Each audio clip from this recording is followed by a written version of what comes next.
வணக்கம். இது தமிழ் டயலாக் 2.0. இன்னைக்கு எபிசோட் பார்த்தீங்கன்னா, ரொம்ப ரொம்ப ரொம்ப சிறப்பா போச்சு. நெறைய கன்டென்ட் இருக்கு. எத மிஸ் பண்ண போறோம் அப்படின்னு சொல்லிட்டு தெரியல. ஆரம்பத்திலேயே பார்த்தீங்கன்னா, இவங்க ஆரம்பிக்கிறதே முக்கியமான கன்டென்ட்ட எடிட் பண்ணி தூக்கிட்டாங்க. இந்த ஜெஃப்ரி, விஷால் இவங்க 2 பேரும் பார்த்தீங்கன்னா, சௌந்தர்யா, முத்துக்குமரன், ஜாக்லின் இவங்கள வந்து மார்க் பண்ணிட்டு இருந்தாங்க. அதிலும் ஜெஃப்ரி வந்து உச்சத்துக்கு போயிட்டு சௌந்தர்யாவ மார்க் பண்ணாரு. கூட விஷாலும் சேர்ந்து. இந்த 2 பேரும். அந்த போர்ஷன் அழகா கட் பண்ணிட்டாங்க. சாப்பாடு இல்ல அப்படிங்கிற அந்த இடத்துலருந்து தான் ஆரம்பிச்சாங்க. சாப்பாடு இல்ல. நம்ம ஒரே ஒரு கிளாஸ் கஞ்சிய வச்சு மேனேஜ் பண்ணிக்கணும் ஒரு நாள் ஃபுல்லா அப்படின்னு சொல்லிட்டு தீபக் பேசுறாரு. அடுத்து பார்த்தீங்கன்னா, சாச்சனா அங்க ஏன் வந்தாங்க? சாச்சனா இந்த பக்கம் தானே இருக்கணும், பெண்கள் டீம்ல. அங்க வர்றதுக்கு காரணமே இந்த மார்க் பண்றதெல்லாம் பார்த்தாங்க. அவங்களுக்கும் கூட சேர்ந்துக்கணும் போல இருந்தது. அதனால தான் வந்தாங்க. இப்ப சாப்பாடு அங்க இல்லன்னதும் பார்த்தீங்கன்னா, இவங்க நைட்டு வந்து ஆள வச்சுக்கிட்டு பண்றாங்க பாருங்க. இவங்க யாருக்குமே தெரியாம ஒரு ப்ளே பண்ணியிருந்தாங்கன்னா, சாச்சனா சர்ப்ரைஸா நம்ம கூட பாராட்டியிருக்கலாம். ஆனா, சரியா கேம் ஆட ஆரம்பிச்சுட்டாங்க. கேம கத்துக்கிட்டாங்க சாச்சனா. கத்துக்கிட்டாங்கன்றத விட உள்ள இருந்திருக்கு. இவ்வளவு நாள் டவுட் இருந்தது. இப்ப நல்லா பண்ண ஆரம்பிச்சுட்டாங்க. "நல்லா பண்றம்மா நீ" அப்படின்னு தான் சொல்ல தோணுச்சு. ஏன்னா, அவங்க பண்ற இந்த விஷயம் வெளிய போணும் அப்படிங்கிறதுல சாச்சனா ரொம்ப கான்ஷியஸா இருந்தாங்க. மீறுறது ரூல் பிரேக். அதாவது ஆண்கள் டீம்ல சாப்பாடுக்கான அரிசி கூட இல்ல. இப்ப இந்த அரிசிய வந்து தெரியாம எடுத்துட்டு போய் போட்டிருந்தா நம்ம பாராட்டலாம். ரஞ்சித் இருக்கிறாரு. அவரு முன்னாடியே பார்த்தீங்கன்னா, பெண்கள் டீம்லருந்து எடுத்துட்டு போயிட்டு அவங்களுக்கு அரிசிய மாத்துறாங்க. அப்பவே அவங்க கண்ணாடில பார்க்கும்போது, அப்படியே ஒரு பூரிப்பு தெரியுது. இந்த சந்திரமுகிய கட்டி போட்டு ரஜினி இறங்கும்போது, அவர் கண்ல ஒரு பிரகாசம் தெரியும்ல, படிக்கட்டுல இறங்கும்போது. அந்த மாரி ஒரு பிரகாசத்த வந்து சாச்சனாவின் முகத்துல பார்க்க முடிஞ்சது. இன்னொரு இடத்துல பார்த்தீங்கன்னா, விஷால் கிட்ட சொல்ட்டாங்க. விஷால் சொல்றாரு, அவங்க இன்டைரக்ட்டா பேசுறாங்க. விஷால், சத்யா, ஜெஃப்ரிலாம் இருக்கும்போது, அவங்க பாட்டு பாடி கூட வந்து அத கலாய்ச்சுட்டு இருந்தாங்கல்ல.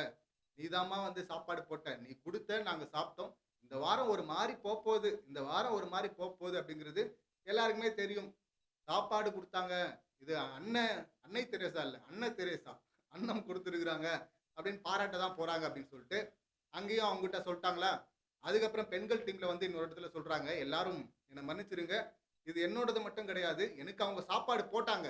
இல்லாத போது குடுத்தாங்க. இல்லாத போது அவங்க குடுத்தாங்க. கம்மியா இருக்கும்போது ஓகே. உனக்கு கம்மியா குடுத்தது யாரு? அப்படின்னா பெண்கள் டீம் உனக்கு குடுக்கல. அத தானே கம்ப்ளைண்ட்டா நீ வச்சுட்டு இருந்த. ஸோ அவங்க கிட்ட வந்து உங்களுடைய எல்லாரதுமான அந்த உணவுப் பொருள எடுத்து நான் குடுத்துட்டேன். அதனால என்ன மன்னிச்சுருங்க" அப்படின்னு சொன்னதும், ஒரு நிமிஷம் பார்த்தீங்கன்னா எல்லாரும் அரண்டு போயிட்டாங்க. அடேங்கப்பா! பயங்கரமான பிளேவா இருக்கே! இத நம்மல்லாம் பண்ணியிருக்கணும். செம்ம ஸ்கோர் ஏறும் போல இருக்கே! அப்படின்னு சொல்லிட்டு இன்னொரு இடத்துல ஆர்ஜே ஆனந்தி, பவித்ரா, தர்ஷிகா இவங்கலாம் கேமரா முன்னாடி வந்து, ஆண்கள் டீம் ரொம்ப கஷ்டப்படுறாங்க சாப்பாடு இல்லாம.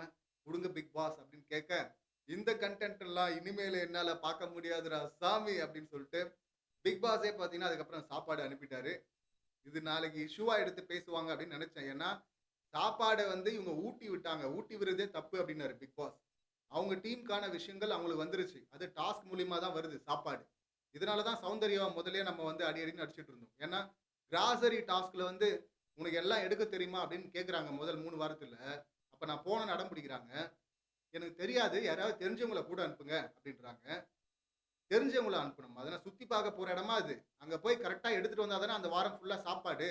அது ஒரு முக்கியமான டாஸ்க் இல்ல. அத கத்துக்கணும்ல, எஃபோர்ட் போடணும்ல அப்படின்னு நம்ம படிச்சோம்ல. ஸோ இங்க வந்து சாப்பாடு அப்படிங்கிறது டாஸ்க் பேஸ்டு தான். பிக் பாஸ் வார்ன் பண்ணதுக்கு அப்புறமும் ஊட்டி விடக்கூடாதுன்னு சொன்னதுக்கு அப்புறமும் இத பண்றாங்க.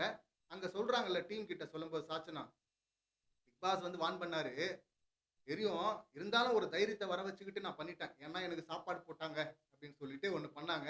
நீ வேற லெவல்ல கன்டென்ட் பண்றம்மா அப்படின்னு தான் தோணுச்சு. அடுத்து பார்த்தீங்கன்னா, இந்த சௌந்தர்யா அவங்க ஒரு கன்டென்ட் பண்ண ட்ரை பண்ணுவாங்கல்ல. லவ் கன்டென்ட் பண்ண ட்ரை பண்ணாங்க. அங்க வொர்க் ஆகல. ரயான் வந்து ரிங்க வந்து குடுத்த ரிங்க திருப்பி குடுத்துடுறாரு. இங்க என்ன காமெடின்னா, இவங்க ரயானோட சுத்திட்டு இருக்காங்கன்னு சொல்லிட்டு, இந்த பக்கம் ஜெஃப்ரி வந்து நைட்டு சௌந்தர்யா மாரி பாட்டு பாடி அந்த கட்ட குரல்ல கிண்டல் பண்ணிட்டு இருந்தான். அப்புறம் ஜெஃப்ரி கூட இவங்க மறுபடியும் ஜாயிண்ட் அடிக்கிறாங்கன்னு சொல்லிட்டு, ரயான் வந்து கோச்சுக்கிட்டு அந்த ரிங்க திருப்பி குடுக்குறான். இங்க பேசினா அவனுக்கு பிடிக்கல, அங்க பேசினா இவனுக்கு பிடிக்கல. ஸோ இந்த மாரி இருக்கு. 2 பேருமே விடாம ஒருத்தரோடயாவது இருக்கணும். இங்கேயும் புடிச்சு வச்சுக்கணும், இங்கேயும் புடிச்சு வச்சுக்கணும்னு சொல்லிட்டு அவங்க ஒண்ணு ட்ரை பண்றாங்க. இதுல ஜெஃப்ரிலாம் பார்த்தீங்கன்னா வந்து, பின்னாடி ஷோல்டர புடிச்சு எட்டி உதைச்சுட்டுலாம் போனான்ல. எதுக்கு இந்த குரங்கு சேட்டெல்லாம் ஜெஃப்ரி? அப்படின்னு தான் நம்ம கேட்க தோணுது. இப்ப இதுவரையும் அக்கா, தம்பின்னு வெளியில சொல்லிட்டு இருந்தாங்கல்ல. இப்ப உள்ள அங்க விஷால்லாம் கூட கலாய்க்கிறாங்கல்ல உள்ள. உள்ளவும் அந்த தாட் தானே இருக்கு. அவன் போனா என்ன? அதான் இவன் இருக்கான்ல, இவன்கிட்ட பேசு ஜெஃப்ரி கிட்ட. சொல்றாங்க, கலாய்க்கிறாங்க. இவங்க அந்த கன்டென்ட் வந்து பெருசா எடுபடல. இப்ப அடுத்து ஒரு கன்டென்ட் வருது. விஷால் வந்து டாஸ்க் குடுக்குறாப்படி. நான் வந்து இந்த கொஞ்சம் டைம் கிடைச்சிருந்ததுன்னா, விஷால தான் போட்டு செய்யலாம் அப்படின்னு பார்த்தேன். ஏன்னா என்னடா டாஸ்க் அது? கோழி முட்டை போடுற மாரி ஒரு டாஸ்க் குடுத்து ஏற்கனவே ஒரு பஞ்சாயத்து இருக்கு. சரி அது கூட பார்த்தீங்கன்னா, பண்றவங்க பார்த்தீங்கன்னா சௌந்தர்யா பண்ட்டாங்க. இப்ப எல்லாருக்குமே வந்து ஒரு மாரி ஏன்டா இந்த டாஸ்க்க குடுக்குற? அப்படின்னு கேட்கலாம்னு நெனச்சேன். விஷால் வந்து குடுக்கல. விஷால் வந்து டாஸ்க்கு ஒரு பாடி லாங்குவேஜ் ஏதாவது எல்லாரும் பண்ணணும் அப்படின்னு சொல்றாரு. ரயான் தான் போயிட்டு பார்த்தீங்கன்னா, இந்த மாரி பாடி லாங்குவேஜ் ஒரு பெட்ட தூக்கிட்டு இருக்கணும் அப்படின்லாம் சொல்ல, அவங்க வந்து காண்டாவுறாங்க. மஞ்சரி, ஆர்ஜே ஆனந்தி இவங்கலாம் கடுப்பாயிட்டாங்க. நாங்க ஏன் செய்யணும் அப்படின்னு கேட்குறாங்க. இது ஏற்கனவே டீமாவே சேர்ந்து செஞ்சிருக்கிறாங்க. கிச்சன் ஏரியால சமைக்கும்போது. இப்ப ஏன் செய்யணும் அப்படின்னு சொல்லிட்டு புதுசா வந்த மஞ்சரி கேட்கலாம். பழசா இருந்தவங்கலாம் வந்து அவங்களுக்கு சொல்லணும். ஆனா சொல்லல. அதுக்காக ஒரு சண்ட போது. முத்துக்குமரன் வந்து சரியான சம்பவம் பண்ணி விட்டாரு அங்க. போன வாரம் வந்து என்ன பேசுனாங்க இவங்கலாம்? அந்த 100 நாள் லீவ் போட்ட ஒரு அங்கிள் இருந்தார்ல, கூப்பிடுறா அவர. கஷ்டப்பட்டு 100 நாளா ஒருத்தன் லீவ் போட்டு பார்த்துட்டு இருக்கிறான். சின்ன டாஸ்க் கூட உங்களால பண்ண முடியாதா? அந்த ஆன்டி ஒண்ணு உருட்டிட்டு இருந்தாங்கல்ல வந்து, ஒரு சின்ன ஊக் ஸ்டெப்பு டான்ஸ் ஆடுனா நாங்க சந்தோஷமா பார்ப்போம்ல. அந்த ஆன்டியும் கூப்பிடணும். இப்ப கேளுங்க இவங்கள. ஒரு டாஸ்க் பண்ண மாட்றாங்க. அவங்க பண்ணா நீங்க சந்தோஷமா பார்ப்பீங்கல்ல, அந்த பாடி லாங்குவேஜ் எல்லாம் பண்ணா அப்படின்னு தான் கேட்கணும். ஏன்னா அங்க அடிச்சாங்கல்ல. இப்ப முத்துக்குமரன் வந்து அத ஞாபகப்படுத்தி விட்டாரு. அவங்களுக்கு கஷ்டமா இருக்கா டாஸ்க் பண்றதுக்கு? ஸ்போர்ட்டிவா இல்லையா? உட்ரு. வேற ஒரு டாஸ்க்க குடு. சிம்பிளா குடு அப்படின்னு சொன்னதும் பார்த்தீங்கன்னா, மஞ்சரி கடுப்பாயிடுச்சு. எல்லாருமே கடுப்பாயிட்டாங்க உள்ளுக்குள்ள, காட்டுல. ஆனா மஞ்சரி வந்து சொன்னாங்கல்ல, இங்க வந்து "என்ன முத்து சமையல்ல வந்து தீயிர வாசனை அடிக்குது" அப்படின்னு. "அது அங்க இல்லம்மா, உன் வயித்துலம்மா" அப்படின்னு சொல்லிட்டு இவரும் கவுண்டர போட்டாரு. ஜாக்லின் புடிச்சுட்டாங்க அங்க. தர்ஷிகா உஷாராயிட்டாங்க. ஆஹா! இப்ப பண்ணலன்னு நம்ம சொன்னோம்னு வச்சுக்கங்களேன், போன வாரம் வந்து அவங்கள வந்து நம்ம இவ்ளோ குத்து குத்திருக்கிறோம். இத காரணம் காட்டி, ஸ்போர்ட்டிவா பண்ணலன்னு நம்மள செஞ்சுருவாங்க அப்படின்னு சொல்லிட்டு, அவங்க வந்து அந்தர்பல்ட்டி அடிச்சு எங்களுக்கு ஓகே. எங்களுக்கு ஓகேன்ட்டு இருக்கிறாங்க. சௌந்தர்யா மறுபடியும் பார்த்தீங்கன்னா, அப்படியே பர்றக்குறாங்க. எதுக்குங்க இவ்ளோ லேட்டு? சீக்கிரமா முடிவெடுங்கன்னு சொல்லிட்டு ரயான புடிச்சு இழுத்துட்டு ரூல் பிரேக் பண்ணிட்டு அந்த பக்கம் போறதுக்கு ட்ரை பண்றாங்க. ஏற்கனவே பண்ணத வந்து கேட்காம விட்டார்ல விஜய் சேதுபதி ரூல் பிரேக் பண்ணத. அதோடைய விளைவு தான் இது. அவ்ளோ அவசரம். முதல் வாரம் 3 வாரத்துல உன்ன பத்தி சொல்லுமான்னா, என்ன பத்தி எனக்கு சொல்ல வராது. எனக்கு யோசிக்க வராது. கரண்ட்டா குடுக்க முடியும் மூளைக்கு அப்படின்லாம் கேட்ட அறிவாளி. இப்ப பார்த்தீங்கன்னா, அறிவு முத்தி போயிட்டு பொறுக்க முடியல. உடனே, உடனே, உடனே அவசரம். அவங்க ஒரு டிராமா பண்ண ஆரம்பிச்சாங்க. அந்த டிராமாவும் வொர்க் அவுட் ஆவல. சாச்சனா அங்க வந்து கரெக்ட்டா கேட்டாங்க. முடிவெடுக்க வேண்டியது நானு. நீங்க ஏன் அவசரப்படுறீங்க அப்படின்னு சொல்லிட்டு, அந்த இஷ்யூ அப்படியே போக ஆர்ஜே ஆனந்தி பார்த்தீங்கன்னா, வேற மாரி அத மாத்துறாங்க. இது ஆக்வர்டா இருக்கு. இது எப்படி பண்ண முடியும்? ஏங்க நீங்க ஒரு ஆக்வர்டா ஒரு ஸ்டெப் எல்லாம் கூட குடுக்குறதுக்கு ட்ரை பண்ணீங்கல்ல, பேசுனீங்கல்ல நீங்க. நீங்க அத சொல்லாமா ஆனந்தி? புரியுதுங்களா? Double stand. இந்த இடத்துல ஜாக்லின் மட்டும் தான் சுதாரிச்சுட்டாங்க. ஆஹா! இது நமக்கு எதிரா திரும்பும் அப்படின்னு. இப்ப அடுத்து பார்த்தீங்கன்னா, சாச்சனா வெர்சஸ் சௌந்தர்யா இந்த பஞ்சாயத்து வருது. என்னடா இது? சாச்சனா ஒரு பக்கம் கன்டென்ட் பண்றாங்க. மத்தவங்கலாம் பண்றாங்க. நம்மால பண்ண முடியலையே அப்படின்ற காண்டு ஆல்ரெடி சவுண்டுக்கு இருந்ததுல்ல.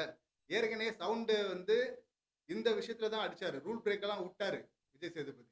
சாச்சனா கிட்ட இவங்க வந்து கொஞ்சம் கோவமா நடந்துக்கும்போது, ஜாக்லின் ஏன் கேட்கலன்னு அப்போட ஜாக்லின தான் அடிச்சாரு. ஸோ இப்ப ஜாக்லின் உஷாராயிட்டாங்க. சாச்சனா சவுண்டுன்னு வரும்போது நம்ம வந்து சவுண்டு பக்கம் நிக்கக்கூடாது. உஷாரா இருக்கணும் அப்படின்னு. இப்ப அதே போல சாச்சனா சொல்றதும் கரெக்ட் தான். அவங்க தானே முடிவு பண்ணணும். அவசரப்பட்டா எல்லாம் எங்களுக்கு ஓகே, எங்களுக்கு ஓகே, எங்களுக்கு ஓகேன்னா அது கிடையாதுல்ல. ஸ்போர்ட்டிவ்ன்னு அப்படியும் எடுத்துக்க முடியாது. ஸ்போர்ட்டிவா இருக்கிறது வேற. இந்த மாரி சீன் போட்டு நடிக்கிறது ஆர்ஜே ஆனந்த் மாரி வேற.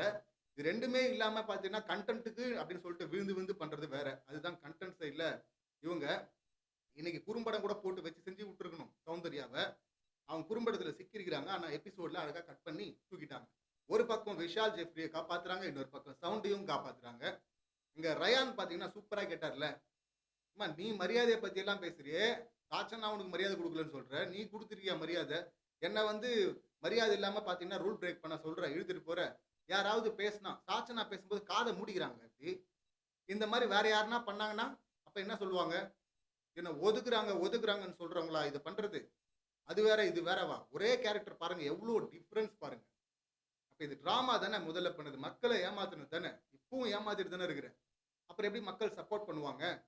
சாச்சனா ராணவ் கிட்ட தான் அக்கா சிக்க போறாங்க வெயிட்டா. எப்பவுமே தான் மேல மத்தவங்க கீழ நெனைக்கிற அந்த நெனப்பு இருக்குல்ல, அது வந்து காலி பண்ரும் ஆள. முத்துக்குமரன் மாரி டாப் பிளேயரே வந்து பாத்தீங்கன்னா, அப்படி நெனைக்கல சௌந்தர்யாவ டீல் பண்ணல. அப்படி இருக்கும்போது, சௌந்தர்யா எப்படி டீல் பண்றாங்க பாருங்க ராணவையும், சாச்சனாவையும். இங்க வந்து மரியாதை இல்லாம எப்பக்கா பேசுனேன், சாரிக்கா அப்படின்னு சொல்றாங்க சாச்சனா.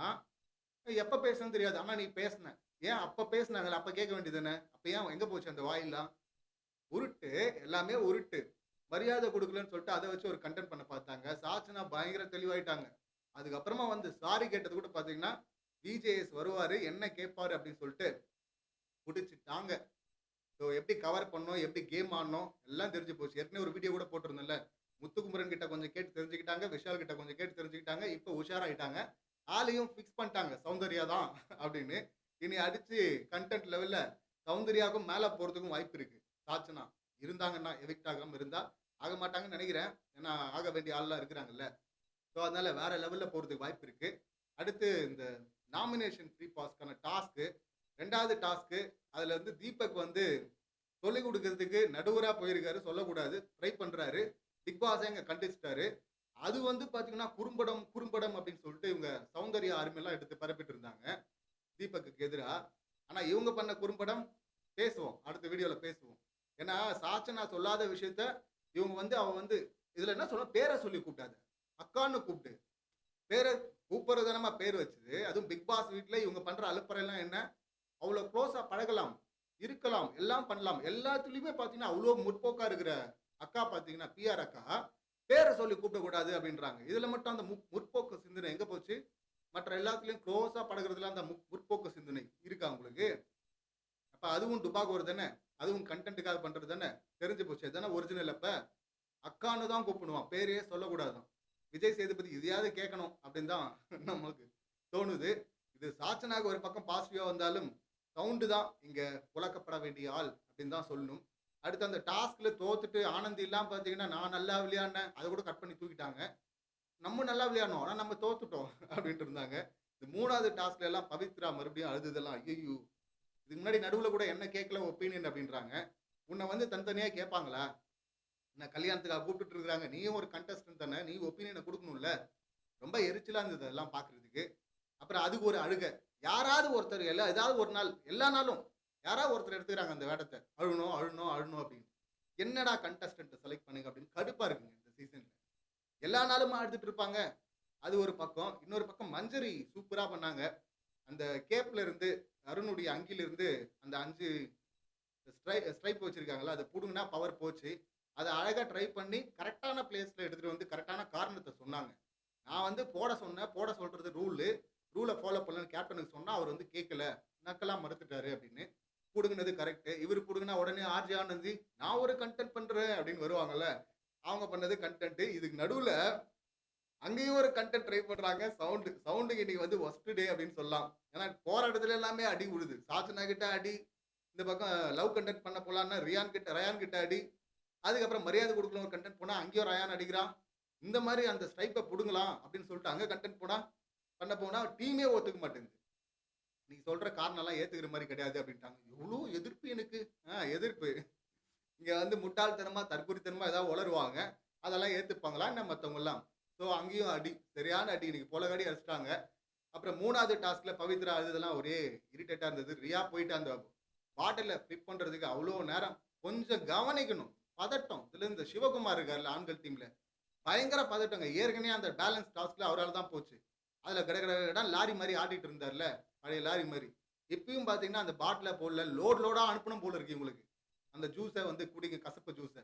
அதையும் குடுத்து காலி பண்ணிட்டே இருக்காங்களே தவிர போடவே இல்ல. கடைசில முத்துக்குமார் வந்து காப்பாத்துனாப்படி. முத்துக்குமரனால தப்பிச்சாங்க. இல்லன்னா இன்னும் குடிச்சிட்டே இருந்திருப்பாங்க போல இருக்கு. இதுவரை. இது இவங்களுக்கான பனிஷ்மென்ட்டா தெரியல. அத செஞ்சு அனுப்புறாங்கல்ல, அவங்களுக்கான பனிஷ்மென்ட் மாரி இருக்கு அது. எவ்வளவு தான்டா அனுப்புறது? சீக்கிரம் போட்டு தொலைங்கடா அப்படின்ற லெவல்ல வந்து, அதுல வாந்தி எடுக்கிற மாரிலாம் போயிட்டு, தர்ஷிகாலாம் பண்ருவாங்கன்னு நெனச்சேன். அவங்களும் பயங்கரமா சொதப்புனாங்க. எப்படியோ எல்லாருமே பார்க்குற நம்மளையும் சேர்த்து முத்துக்குமரன் காப்பாத்துனாரு அப்படின்னு தான் சொல்லணும். கரெக்ட்டா இந்த எதிர்பார்த்த மாரி இந்த டிசிஷனும் பார்த்தீங்கன்னா, சூப்பரா இருந்தது. தீபக்குக்கு தான் அத குடுத்துருக்கணும். குடுத்தாங்க கரெக்ட்டா. ராணவ் வந்து எனக்கு வேணுங்கிறாரு. அவர் ஓட்ட தவிர யாரும் போடல. இந்த விஷால் கேங்ல பார்த்தீங்கன்னா, பெஸ்ட்டு அப்டின்னா அவங்களுக்குள்ளேயே தான் போட்டுப்பாங்க. இதுலயும் பார்த்தீங்கன்னா, விஷால், சத்யா, இங்க அருண் இவங்கலாம் பார்த்தீங்கன்னா ஒரே இதுதான். இந்த அருணும், விஷாலும் பார்த்தீங்கன்னா, சத்யாக்கு தான் போடுவாங்க. சத்யா வந்து ரஞ்சித்துக்கு போடுவாரு. தீபக் வரமாட்டாரு. ஆனா தீபக் வந்து பாருங்க வொர்ஸ்ட்ன்னா வந்து முத்துக்குமரன் பேர சொல்றாரு. கேட்டா வந்து நீங்க டவுன் ஆயிட்டீங்க அப்டின்னு. இதே தான் ஜாக்லினும் அங்க பண்றாங்க. தர்ஷிகாவ சொல்றது. கேட்டா வந்து ஓவராலா வொர்ஸ்ட் யாருன்னு கேட்குறாங்க. ஒஸ்ட்டா தான் சொல்லணுமே தவிர, போன வாரம் நீ பெஸ்ட்டா இருந்த, கொஞ்சம் இறங்கிருச்சு. அதனால உன்ன ஒஸ்ட்டுன்னு சொல்றதெல்லாம் என்ன கணக்கு அது? ஜாக்லின் உருட்டுனதும் உருட்டு. இங்க தர்ஷிகாவ சொல்லிட்டுருந்தாங்கல்ல.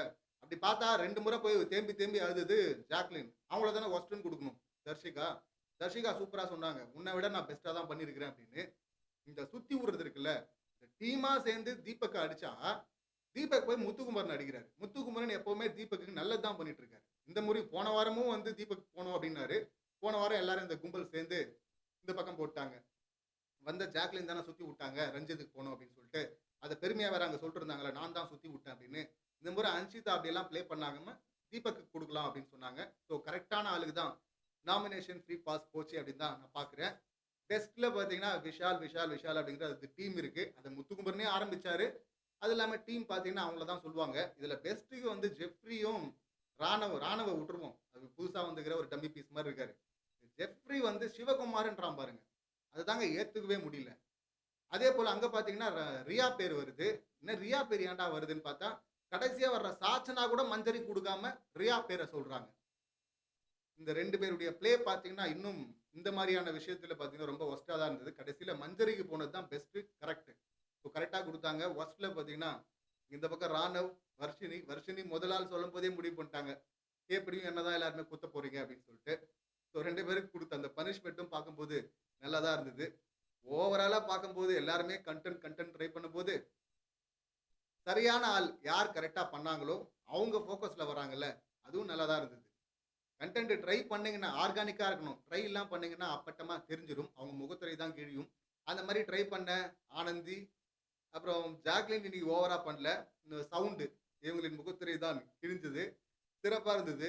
இதே கன்டின்யூ ஆவும். ஆனா, நல்லாருக்கும். இனிமே அப்படிதான் போகும். ஏன்னா, சாச்சனா வரை கேம் ஆட ஆரம்பிச்சுட்டாங்கல்ல. இனி ஆட்டம் சூடு பிடிக்கும் அப்படின்னு நினைக்கிறேன். இந்த வீக் வந்து மறுபடியும் விஜேஎஸ் என்ன பண்றாரு? வழக்கம் போல சொதப்புறாரா? பெஸ்ட்டா பண்றாரா? அப்படின்னு சொல்லிட்டு வெயிட் பண்ணி பார்க்கலாம். ஆல்மோஸ்ட் எல்லாத்தையும் பேசி முடிச்சுட்டேன் அப்படின்னு நினைக்கிறேன். ஏதாவது மிஸ் ஆச்சுன்னா நாளைக்கு அத தனியா வீடியோவா பண்றேன். ஸோ இன்னைக்கு எபிசோட் சம்மந்தமான என்னுடைய கருத்துக்கள் இவ்வளோதான். நீங்க ஏதாவது சொல்ல நினைச்சா உங்க கருத்துக்கள கமெண்ட் பண்ணுங்க. மீண்டும் அடுத்த வீடியோல சந்திக்கலாம். நன்றி.